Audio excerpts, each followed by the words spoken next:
E aí, vamos juntos embarcar numa viagem fantástica pela história do Gênesis, o primeiro livro da Bíblia Sagrada. Gênesis, sabe o que significa? Quer dizer começo, origem. E é exatamente isso que a gente vai ver, o comecinho de tudo, do mundo, das pessoas e do plano incrível de Deus. Pensa só, é assim que a Bíblia Sagrada começa, com essa frase que arrepia. Antes disso, nada, escuridão, vazio. E aí, só com o poder dele, Deus cria tudinho a partir do nada. É aqui que começa a maior e mais linda história de amor de todas. Então, o que a gente vai ver nessa nossa jornada? Primeiro, o início de tudo. Depois, um novo começo. A gente vai conhecer a promessa feita a Abraão, a família dele, e para fechar, a história fantástica de José, o sonhador. Bora lá então. Primeira parte, o início de tudo. Vamos voltar lá no comecinho para ver como Deus, com todo o seu amor, fez um mundo, nossa, perfeito, cheio de vida, tudo no seu lugar, sabe? A Bíblia nos conta que a criação aconteceu em 6 grandes etapas, como se fossem 6 dias.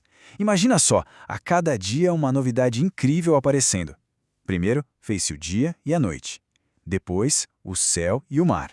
Aí veio a terra firme com as plantinhas, depois o sol, a lua, as estrelas para eliminar tudo, em seguida, os peixes e os pássaros, e por último os animais e nós. Olha que impressionante! Ele só precisava falar e pronto, acontecia. E o mais legal é que, a cada coisa que ele criava, a Bíblia diz que Deus viu que era bom. Ou seja, tudo que ele fez era bom, era perfeito, cheio de beleza e com um propósito. E então, no sexto dia veio a obra-prima, a criação mais especial de todas, a humanidade. Deus fez o primeiro homem, Adão, do pó da terra, e de Adão fez a primeira mulher, Eva. Eles não eram como os outros animais, não. Foram feitos à imagem e semelhança de Deus para ter uma amizade de verdade com Ele. E onde eles foram morar? Num lugar chamado Jardim do Éden, um verdadeiro paraíso. Lá, eles podiam caminhar e conversar com Deus, imagina que demais. Tinham uma tarefa, cuidar daquele jardim. E podiam comer o que quisessem, só tinha uma coisinha que não podia, de uma árvore específica. Era uma regra bem simples, na verdade. Um jeito de mostrar que eles amavam e confiavam em Deus. Mas aí que a coisa complica. Apareceu uma serpente, muito astuta, e começou a colocar umas ideias na cabeça de Eva. Disse que se ela comesse daquele fruto proibido, ela seria igual a Deus. E, bom, Eva comeu, e deu para Adão, que comeu também. Foi nesse exato momento que eles escolheram desobedecer. Isso é o pecado. É quando a gente quebra essa amizade, essa confiança com Deus. E isso trouxe muita tristeza e dificuldades para o mundo. Pois é, o pecado mudou tudo. Adão e Eva tiveram que sair daquele paraíso. Mas a história não termina aí de jeito nenhum.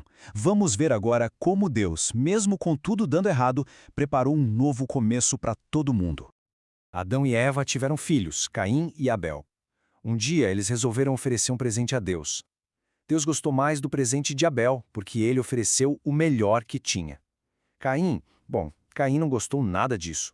Em vez de pensar, puxa, vou fazer melhor da próxima vez, ele ficou com um ciúme, uma raiva, que o levou a cometer o primeiro assassinato da história, matando o próprio irmão. O pecado já estava se espalhando.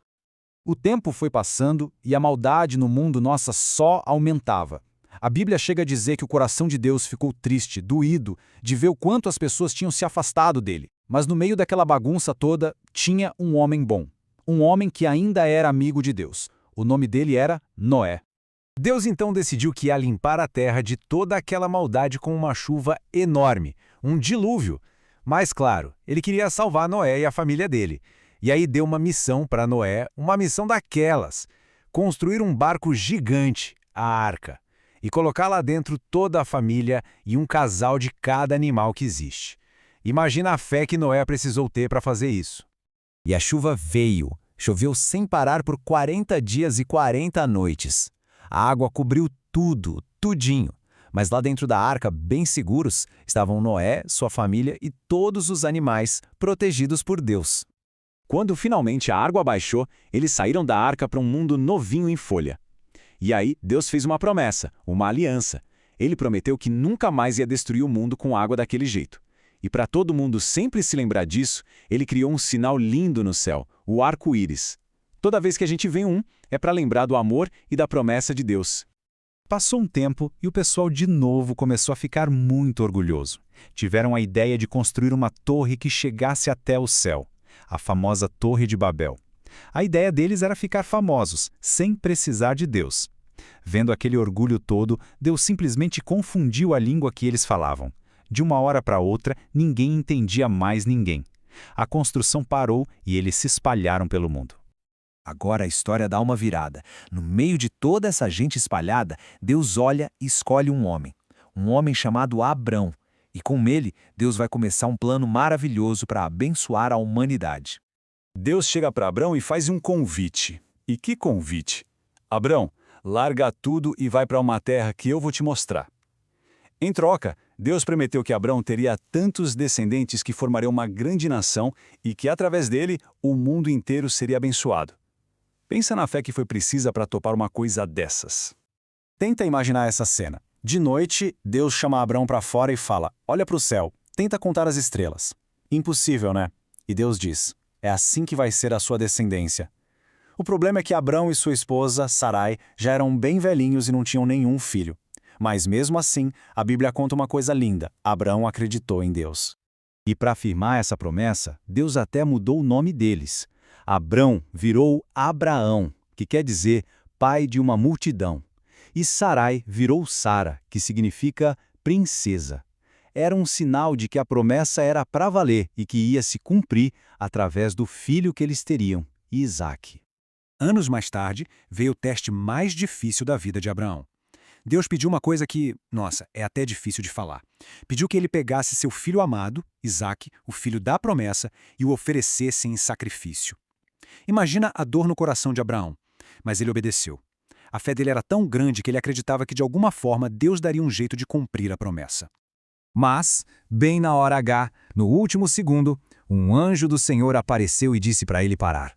Abraão tinha passado no teste. Deus não queria o sacrifício de Isaque. Ele queria ver a fé de Abraão. E ali mesmo, Deus mostrou um carneiro para ser sacrificado no lugar do menino. A promessa foi confirmada mais forte do que nunca. Vamos em frente, agora a gente vai ver como essa promessa continuou na família, passando para a próxima geração e de um jeito bem surpreendente com a história de Jacó. Então, Isaque se casou com Rebeca, e eles tiveram gêmeos, Esaú e Jacó. Sendo o mais velho, Esaú tinha o direito de receber a bênção mais importante do pai. Só que Jacó, com uma ajudinha da mãe, deu um jeitinho de enganar o pai, que já não enxergava direito, e acabou pegando a bênção para ele. Às vezes os planos de Deus acontecem por caminhos bem humanos e complicados. Claro que Esaú ficou furioso e Jacó teve que fugir. E foi numa dessas noites, dormindo no meio do nada, que ele teve um sonho fantástico. Ele viu uma escada que ia da terra até o céu, com anjos subindo e descendo. E lá no alto estava Deus, que fez para Jacó a mesma promessa que tinha feito ao seu avô. Era Deus mostrando: ei, eu tô com você. Muitos anos depois, aconteceu outra coisa incrível com Jacó. Ele passou uma noite inteira lutando com um ser misterioso. E depois dessa luta, Jacó foi abençoado e ganhou um nome novo, Israel, que quer dizer aquele que luta com Deus. Essa experiência mudou a vida dele para sempre. E os 12 filhos que ele teve deram origem às 12 tribos de Israel. E chegamos na parte final do Gênesis. Uma das histórias mais famosas, a de José, o sonhador. Prepara porque essa história tem de tudo, ciúme, traição, mas o mais importante, mostra como Deus consegue transformar uma coisa muito ruim em algo maravilhoso. Jacó, que agora se chamava Israel, teve 12 filhos. Mas tinha um que era o xodó dele, José. Jacó gostava tanto de José que deu para ele uma túnica toda colorida, especial. Isso, e mais uns sonhos que José contava, deixou os irmãos morrendo de ciúmes. A vida de José foi uma verdadeira montanha-russa. Por causa do ciúme, os irmãos o venderam como escravo. Lá no Egito, ele foi parar na cadeia por uma acusação falsa. Tinha tudo para dar errado, né? Mas Deus estava cuidando de tudo. Na prisão, seu dom de interpretar sonhos o levou até o faraó e, por sua sabedoria, virou o segundo homem mais poderoso de todo o Egito. Anos depois, a fome que José previu chegou. Era tão grave que atingiu até a terra onde sua família morava. Então, Jacó enviou seus filhos ao Egito para comprar comida. E adivinha com quem eles foram falar? Isso mesmo, com o governador do Egito, que era José. Eles se curvaram diante do irmão que tinham vendido sem nem imaginar quem ele era. Depois de testar seus irmãos, José finalmente contou quem ele era. Imagina a emoção. E o que ele fez? Se vingou? Não. Ele perdoou. E disse uma das frases mais bonitas da Bíblia: "Vocês planejaram mal contra mim, mas Deus transformou esse mal em bem para salvar a vida de muita gente." Então José trouxe o pai e toda a família para morar no Egito, onde eles estariam seguros e teriam o que comer. E é assim que o livro de Gênesis termina. A família da promessa, o povo de Deus, agora está morando no Egito. E isso é só o começo, porque daqui para frente vai começar outra grande aventura. O que a gente aprende com tudo isso? Que Deus é o Criador de tudo e nos ama muito. Que mesmo quando a gente erra, Ele não desiste de nós e já tem um plano para nos salvar. Ele faz promessas e as cumpre, muitas vezes usando gente cheia de defeitos. E a lição mais incrível: não importa o quão ruim a situação pareça, Deus pode transformar tudo em bem. Fica aqui uma reflexão.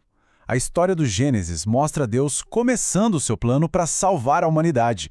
E se a gente parar para pensar, como podemos ver esse plano de Deus acontecendo na nossa vida hoje? A história, que começou lá no Gênesis, não acabou. Ela continua e a gente faz parte dela. Foi muito legal passear por essa história incrível juntos.